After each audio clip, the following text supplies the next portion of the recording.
Doctor సాబుద్దీన్ Laxman Kumar time తీసుకున్నాం అయిపోయింది. Doctor Kompally Satyanarayana గారు.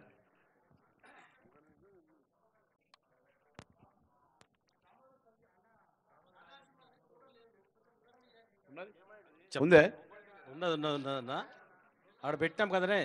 ఆ పొంగులేటి శ్రీనివాసరెడ్డి పక్కన ఉన్నది దామోదర్ నారాజ్ అన్నలు. మన ముఖ్యమంత్రి గారు మరి ముఖ్యంగా సరే పర్లేదు. ఓకే. డాక్టర్ బాబు జగ్జీవన్ రామ్ భవన్ ప్రారంభోత్సవం సందర్భంగా మన ముఖ్యమంత్రి గారి చేతుల మీదుగా జరగడం చాలా సంతోషకరం.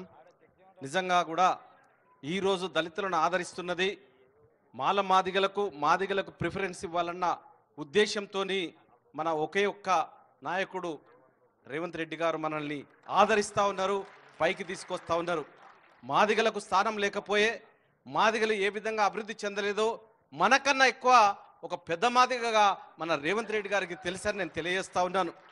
అన్నను గౌరవించి అదేవిధంగా దామన్నను కూడా పైన పెట్టినాం. మీకు అందరికి దూరంగా కనబడలేదు ఏమో కానీ తప్పకుండా ఉన్నదన్న ఆయనే మనకు ఉన్నాడు కాబట్టి తప్పకుండా మనమందరం కూడా మనము గొప్పగా మన ముఖ్యమంత్రి గారిని చేసుకొని బాగా బలపరిచి మన మాదిగ సామాజిక వర్గం, మాల సామాజిక వర్గం రాబోయే ఎన్నికల్లో కూడా తప్పకుండా ఓట్లన్నీ కూడా కాంగ్రెస్ పార్టీకి వేసి మనం గెలిపించాలి.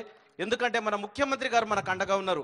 ఆనాడు జగ్జీవన్ రామ్ గారికి నెహ్రూ గారు, ఇందిరాగాంధీ గారు ఏ విధంగా వాళ్ళతో పాటు తోడుకెళ్ళినారో ఈరోజు మమ్మల్ని గెలిపించడంలో కానీ, మాకు సాయం చేయడంలో కానీ, మమ్మల్ని ఉన్నతంగా తీసుకెళ్లడంలో కానీ రేవంత్ అన్న పాత్ర చాలా ఉన్నది. చాలా గొప్ప వ్యక్తి కాబట్టి ఆయనకు మేము అన్నకు ధన్యవాదాలు తెలియజేస్తూ కృతజ్ఞత